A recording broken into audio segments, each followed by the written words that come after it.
Muraho neza nshuti bavandimwe mukurikiye Abaton TV mwe mudukurikirana mu gihugu cy'u Rwanda mu mujyi wa Kigali ndetse no mu ntara zigiye zitandukanye z'igihugu cy'u Rwanda. Twizere ko meze neza ndetse namwe mutameze neza mukomeze kwihangana. Uyu munsi ni umunsi udasanzwe, ni umunsi w'agahinda, ni umunsi w'akababaro, ni umunsi uwo ari we wese atabasha kwiyumvisha yuko ibi byabaye ndetse bikaba ku muntu nk'uyu nguyu. Abantu benshi ntibari babyakira, ariko inkuru yo yamaze kuba inkuru mamo.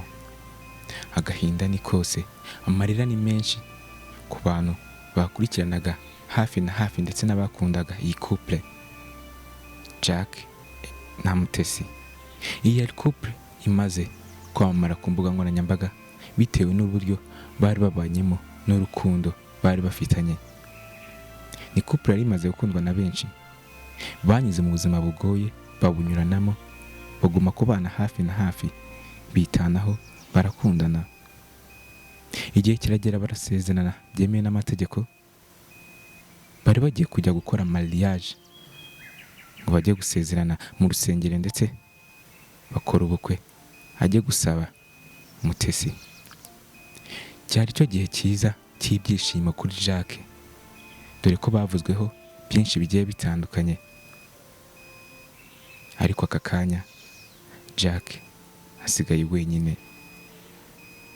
Ni amarira ku bakunzi bakundaga MUTESI ndetse na Rutayomba Jacques.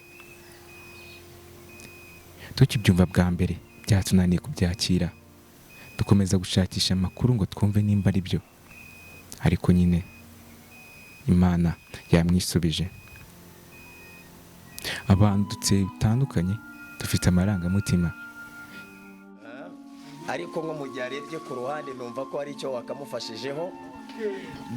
Uyu munsi wa none turimo tuganira n'umuryango wishimye cyane, abantu babana bahuje. Hari kimwe nshobora kuba navuga, abakunzi bacu mukomeje kudukurikirana aho muherereye, mbese uyu muryango murawubona ute? Mbese uyu muryango murawubona ute? Ariko reka duha madamu icyo nakita ijambo. Wowe iyo ubona umugabo wagutekera, ibi ni ibintu bidasanzwe, akenshi ntabwo tubizi mu bantu. Wowe ubyumva gute?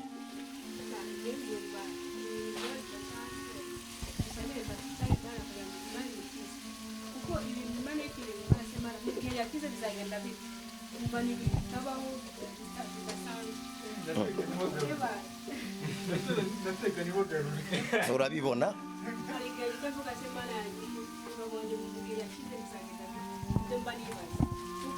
ajya make akavuga ati mana we, ariko ajya mubwira ati genda gukunda nkabivugandira bivuye ntabwo mubeke bivugandira kuko mukunda. Hari igihe mbwira muri umuntu wanjye nkamubaza namubwira ati tuzi, nkamubwira ati nyuma urukundo nk'utu umugabo wanjye ntabwo wamenya ngo biva gute. Narambwira ati ntabwo wamenya ahantu biba bituruka kabisa, ntabwo wamenya ahantu urukundo bituruka, ntabwo wamenya sinzi kabisa. Ni byiza gusa abari kunezero. Turabizi neza ko uyu mwanya hari abantu bagukurikiranye batandukanye kuri Misemo. Ni benshi cyane, ni benshi cyane bagukurikiranye. Harimo abadamu, harimo abagabo, harimo abasore, abantu bitegura gushinga ingo, ariko barimo bareba urukundo mufitanye. Ese niki kintu ushobora gukwira imiryango yubatse? Harimo abagore, abagabo, cyangwa se n'abandi bategura kurushinga. Uyu munsi ushingiye ku byo ubona nonaha, niki uyu mwanya wababwira?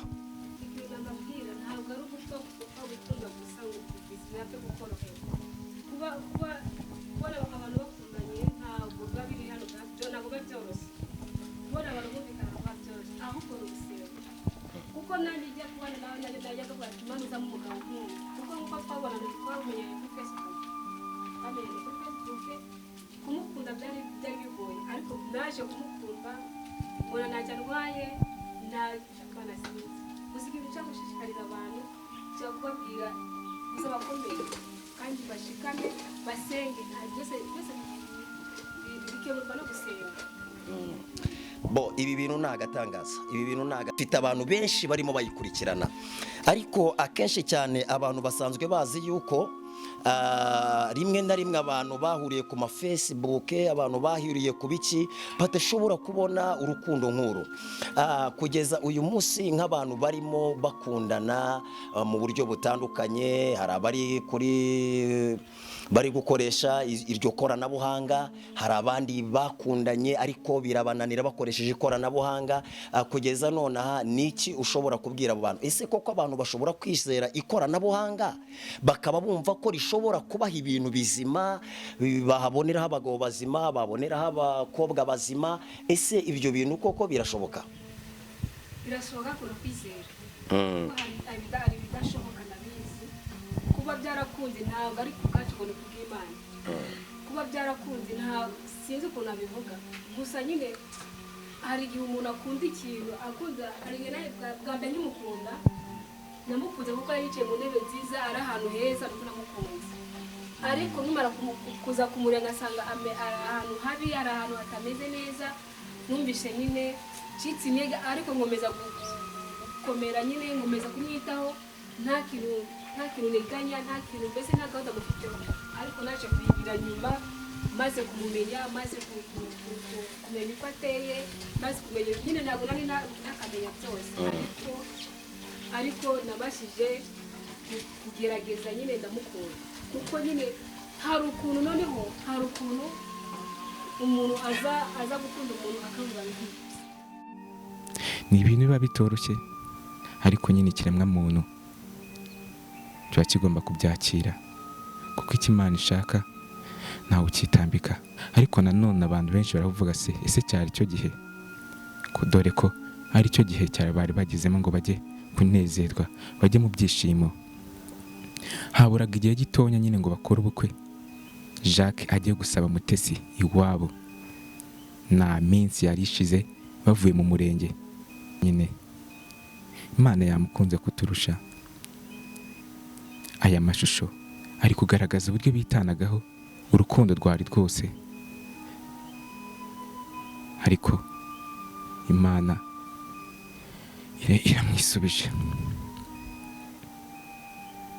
Ni ibihe biba bitoroshye, ariko nyine twabwira ngo umuryango wa Jacques ukomeze gukomera, ugire kwihangana. Iyi video iragaragaza uburyo bajyaga bitanagaho, bakorana ibikorwa bigiye bitandukanye byo mu rugo, bahana keya, bakundana. Imirimo nimwe bayifatanyaga yo mu rugo, ndetse nyine wabonaga ko ari couple nziza yabera icyitegererezo ajyana mu couple yose. Bakundanaga urukundo rwa nyarwo, ndetse bari babanye neza cyane. Iyi nkuru yababaje abantu benshi, yaba abo mu gihugu rwagati, ndetse dore ko yari afite n'abakunzi benshi bamukurikirana b'aba diaspora. Ubu aka kanya Mutesi ntakiri mu mwuka w'abazima. Uwajya kuvuga ibyiza by'iyi couple, uwajya kuvuga ibihe banyuzemo byiza ndetse n'ibibi, ntango yabirangiza. Gusa reka tuvuge ngo rest in peace. Hari abantu barimo bibaza, ese ibi murimo mikora uyu munsi hano biri ku mitima yanyu? Ni n'ibintu mikora abantu badahari mu buzima busanzwe bwa buri munsi? ese wabyibwe ntabwo wabyikugira, reka ntabwo wabivuga. Reka urukundo rwanjye nawe dore uko tumeze gutya niko tubona. Haba abantu baba badahari ni gutya tubona, ishusho n'icuranga kabona yanjye. Bavandimwe nshuti zidukurikiye Mpisemo TV aho muherereye hose, rwose natwe aho turi hano ibintu byadutangaje cyane. Uyu ni umuryango twabonye,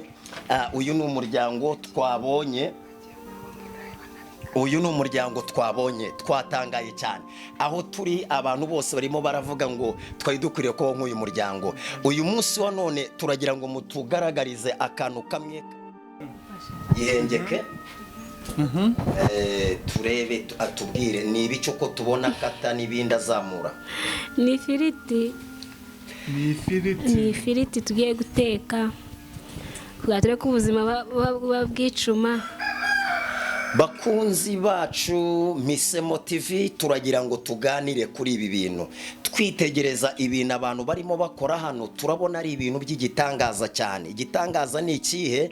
Nuko ibi bintu bidakunze kubaha kenshi mu gihugu cy'u Rwanda cyangwa se mu ngo zubatse. Ese wowe ibi bintu kugeza none byakwigisha iki? Uyu munsi twari twagendereye uyu muryango, uyu munsi twari twagendereye famiye kugira ngo uyu munsi batugezeho bimwe bitandukanye mu buzima bwabo. Turimo dusoza ikiganiro turabona barimo bakora ibirayi, ariko reka turebe akantu gatoya icyo bagiye gukora ubundi tugere ku musozo.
Niko kubaho neza, kandi ikindi nta kintu gishoboka udasenze.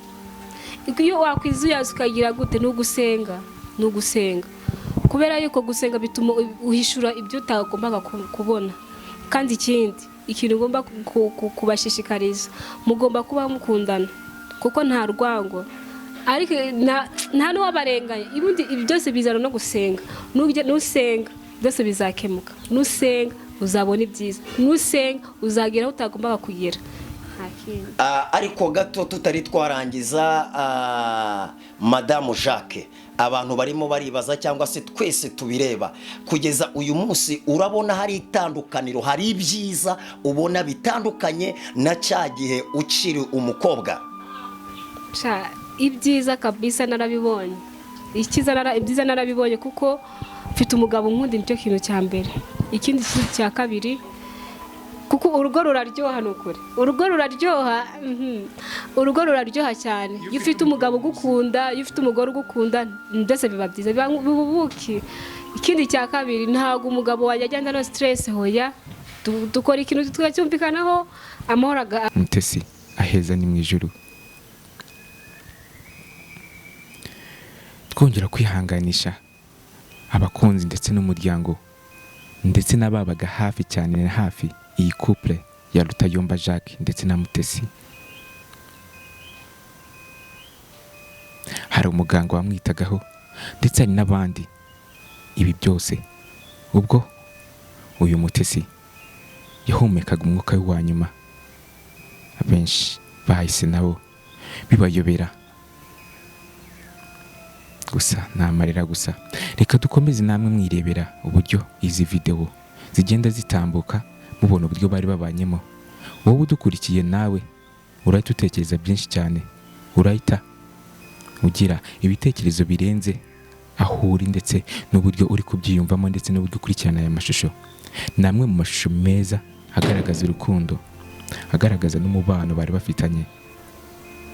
Gusa twebwe nk'abantu nta kindi twakora. Amakuru ni menshi ari kuvuga yuko nyine hari ukuntu baba bamugenjeje Mutesi, dore ko nyine ngo abantu dusigaye tugirana amashyari, ariko ibi ntibyagakwiye ku kiremwa muntu. Wagakwiye kubona umuntu uko yishimiye nawe ukamufasha mu byishimo bye, kwamburana ubuzima ntibyagakwiye mu kiremwa muntu. Birababaje nimba ari byo twavuga yuko ikiremwa muntu cyamaze gutakaza ubumuntu. Mutesi, situzakwibagirwa na rimwe. Aya mashusho, uburyo wakiranaga urugwiro, uburyo witanagaho n'uwo ari we wese, uburyo wasabanaga, twari tuzi ko byarangira nonaha.